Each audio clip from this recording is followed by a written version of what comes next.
everyone, welcome back to my channel. For today's video I thought I would do another tag video. I was having a look around YouTube for any new makeup tags that I may not have done yet, and I did stumble across one which was called the makeup habit tag. It did appear to be over a year old, and I did have a quick look at the questions on that one, but it didn't quite pique my interest. So I got to thinking about my own makeup habits, and then I actually sat down and kind of devised my own questions and thought I would just run through and give my own answers. But then I will of course put a copy of my questions in the description box below, and I tag anyone who is interested to answer these questions themselves. If you do and film a video about it, or even if you just want to give me some of your answers, be sure to do so in the comment below. I think when I share this on Instagram, when I post the video, I'm probably going to tag a couple of creators that I watch because I will be intrigued to hear their answers as well. These questions for me are kind of nosy questions, and it's things that we might not necessarily find out about someone, especially like watching a creator, how they actually apply their makeup. Yes, we kind of see how they apply makeup when they do get readies with me and things like that, but just in their everyday, not sitting in front of a camera, I'm intrigued how they do their makeup. And for those people who are creators and do a lot of get readies with me, how different is it from when you're sitting in front of the camera? Kind of just like a sub question. But going back to my list, I will start with question 1, which is, do you apply your makeup sitting or standing? And kind of part B to this is, do you use a handheld mirror or have a full length mirror in front of you? For me, I always apply my makeup standing up. We have fitted wardrobes in the room where I apply my makeup, and one door on each of the wardrobes has a mirror. So I just stand in front of one of them, and that's how I apply my makeup. I've tried over the years kind of applying makeup sitting down, whether it's been when we've been in a hotel and there's been a desk with a mirror or something like that, and I just don't feel comfortable applying my makeup sitting down. I can never seem to get it look as good as when I do standing up. I don't know if I feel like I've got more control standing up, but yeah, that's just what my preference is, standing in front of a mirror. I personally never use handheld mirrors. I regularly don't take the cellophane off mirrors in eyeshadow palettes because I know I'm not going to use them. Even when I'm travelling, I will usually try and find a mirror I can stand in front of rather than using a handheld one. I do hate using a handheld one. I think I like to see my face as a whole when I'm applying things. Is that vain, or is that just so I can get a bigger picture of what things look like? Question 2 is, do you set your eyeshadow primer before applying eyeshadow? In my case, this is a no. I always just go straight into my transition shades after I've applied my eyeshadow primer. With some of the primers I use, I do always kind of regret that because it can skip slightly, especially if it's a more tacky consistency of an eyeshadow primer. But generally, I've not noticed an improvement in the longevity of my shadow and if it did set it or not. So I've just decided to kind of skip that step, and I do go straight into my kind of transition shade. Is there any actual benefit to setting the eyeshadow? I say I know a lot of people do it, but I don't know the reason behind, so it's why I kind of don't. Question 4 is, do you apply face or eye makeup first? For me, unless I'm using a palette that I know has a ridiculous amount of fallout, thinking of possibly like my Anastasia Beverly Hills Norvina palette that does have a lot of fallout, I do tend to do my face makeup first. Even though when I get to the stage of doing my eyeshadow, if I'm using a palette that does only have a little bit of fallout, I do get a bit frustrated that it fell on my cheeks. But I also don't like, when I've got a full eyeshadow look, getting near my eye area to apply the foundation. I don't think I can get it looking as even. So for me personally, the kind of lesser of two evils is applying my face makeup first and then just kind of brushing away any fallout and hoping I don't look like a kind of glittery eyeshadow mess at the end of it. Question 5 is, do you use lip liner? This one popped into my head after recently having a Colourpop lip liner in my everyday makeup drawer and then not using it. I've heard great things about their lip liners, so because they're only a few dollars, they said pounds then, I did decide to just pick up a couple and see what they were like, and every time I used it, it was such a chore. I don't tend to have issues really with lipstick escaping my lip line anyway. There are the odd ones that do, but for me it's less hassle just getting a cotton pad and wiping around the edge of my lips than lining them first. Plus the lipsticks that I have that I know go outside the lip line are the ones I specifically tried with the lip liner, and they still went out the lip line. So again, this is kind of like the setting the eyeshadow primer. It just seems like a bit of a pointless step. I get it if you kind of like if you go for like the darker lip line with the lighter inner colour, it's a look thing. But for practicality, I just can't be bothered with it. I think I've got my numbering completely messed up here. My next question, I think is question 5, is do you curl your lashes? I do own a couple of pairs of eyelash curlers. One which I've had for absolutely years, and then one that I think I got in a glossy box, which I've never even took out the box. I am slightly terrified of curling my lashes. Over the years, there's been quite a few occasions where it makes me thinking about it, where I've pinched my eyelid curling my lashes. I don't have the longest of lashes as it is, so I do have to get really close to actually get my lashes in to be able to notice the curl. But then my lashes don't tend to hold a curl very well anyway. I can't get any more of a curl using an eyelash curler than I can with a kind of lifting mascara. So for me, it's slightly less terrifying just using a lifting or curling mascara than it is coming at myself with eyelash curlers. But again, I know it's like a step that a lot of people do without fail before applying mascara, but they just scare me. Question 6 is, do you use a setting powder or just a setting spray, or both or neither? I couldn't think how else to word that question. For me personally, I don't always use setting powder and I don't always use setting spray. It's not something that I feel like I have to do.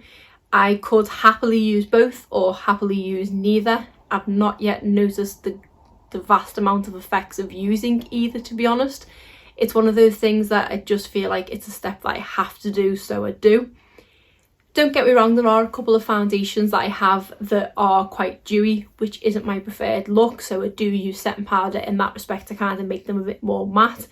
But I'm using it for the look of it, not the effect of actually setting it, if that makes sense. With setting sprays, I will use one, but I haven't yet noticed that it's made my makeup last hours longer than it would if I would have forgotten it. So if I had to, I could use neither, but I do use both just kind of sporadically. Question 7 is, do you set your under eye concealer? And that for me is a definite. Again, going back to the fact that I don't like a dewy look, that's what I feel like I get if I just put concealer under my eyes and don't set it. I feel like it kind of brightens and makes my under eyes look dewy, which I don't like. I don't like a bright under eye either, so I don't tend to use a brightening under eye setting powder.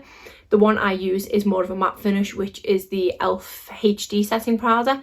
It does just kind of give me a more airbrush look, which is what I want. It is a step that I do think I have to do, and it is a step I do every day because I just don't like the looks if I don't do it. I don't necessarily do it to stop my under eye concealer creasing, because with the concealer that I use I don't really have that issue. It's the YSL Touche Éclat, which for me is quite a thin formula, so I don't have issues with it creasing. So that's not the reason why I set my under eye, it's just because I don't like the look of kind of just concealer under my eyes. Question 8 is, do you like scented makeup? For me, I would much rather have unscented makeup. I've got a few different face products from Benefit, which came in the, I think it was called the Blush Bunch pack, and every single one of them is scented and it keeps putting me off using them. I also, a while ago, purchased the Physicians Formula Butter Bronzer, and I've been put off that because of the smell as well. And the Milani bronzer that I also have, I didn't think that would be scented, and it is.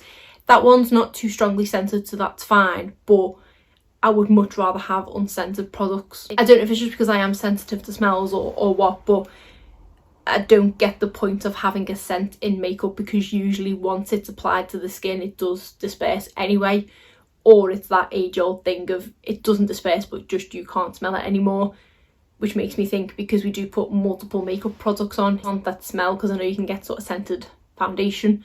So if your foundation, your powder, your bronzer and your blush all smell, your face is going to smell really weird, and usually it's like a kind of floral scent anyway, which I'm not a massive fan of. So yeah, definitely I prefer unscented makeup. Question 9 is, do you put mascara on your lower lashes? Yes, but not always.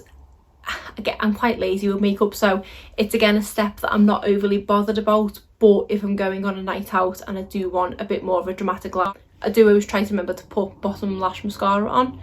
I did specifically buy a Wet n Wild bottom lash mascara like with a skinny little wand a while ago, but that was even more of an extra step that I could do without. So I do just tend to go in with the mascara that I'm using, unless the brush on it is huge and I know I'm gonna end up getting it all over my face. Then I just take the hit and don't apply any, but I do try to remember to put mascara on my lower lashes. Question 10 is, which product do you habitually buy high end as you haven't yet found a drugstore alternative for? And that for me, I would say, is probably, if it was one product, I'd have to say the Benefit Goof Proof Brow Pencil. I've tried numerous different drugstore brow pencils, and even though there's some okay ones out there, thinking like the e.l.f. one, they just don't cut it as good as the Benefit one. But obviously Benefit has 1,000,001 brow products, and they seem to have kind of nailed the brow game. So that is one that, yeah, I've really struggled to find a drugstore alternative for. It's definitely my Benefit Goof Proof. So question 11 is, do you apply setting spray after complexion products or at the end of your total look? I tend to wait until the very end to apply setting spray. Sometimes I might, if I feel a need for it, go in after complexion products, but it's dependent on more likely the foundation that I've used. But all in all, I do try to wait until I've done the total look. Question 12 is, where in your makeup application do you usually apply your brows? For me, it depends on whether I'm doing a full face or not. In the morning when I'm not applying foundation, my brows tend to be the first thing that I apply. That is for the sole purpose that I have very limited time in the morning, and I'm usually trying to apply my makeup in between getting my daughter ready for school. So brows are the one thing that I can't leave the house without. So for me, if I do it first, then if she ends up distracting me, at least I've got my brows done and I'm happy to go out the door. When I'm applying a full face of makeup, I would say I apply my whole complexion products like foundation and my blusher and setting powder or highlighter or whatever. Then I will do my brows and then my eye look. Sometimes if I've not got my brows filled in when I'm doing my eye look, it throws me off slightly because it's not, when I'm looking at myself in the mirror, it's not the complete look that I'm getting. So I do usually do my brows before I do my eye makeup. And then the final question is, do you wear multiple primers or just one? This is meaning, like, do you wear a pore filling primer on, say, your nose, but a hydrating one on the rest of your face? For me personally, I do tend to stick to just one. I'm either wearing a hydrating one or a pore filling one. I do more often than not tend to go for hydrating ones. I do like using the Smashbox Photo Finish, which for me does kind of both hydrate and minimise my pores. So that is a kind of all-rounder one for me personally. But I say I know a lot of people do use multiple primers, and I was just intrigued about that. So for me, I do only tend to reach for one because, again, let's be honest, laziness, I barely remember to use the one anyway. I'm not going to be bothered with certain ones in certain areas. So yeah, that for me is one. So that is it for my random questions about my makeup habits. No one may be interested in watching this, let alone answering my questions, but like I said, if you do answer the questions either in the comments or if you post your own video, be sure to let me know so I can have a look at everyone else's answers. That is it for today's video. If you did enjoy it, please give it a thumbs up and subscribe if you're not already. Thanks.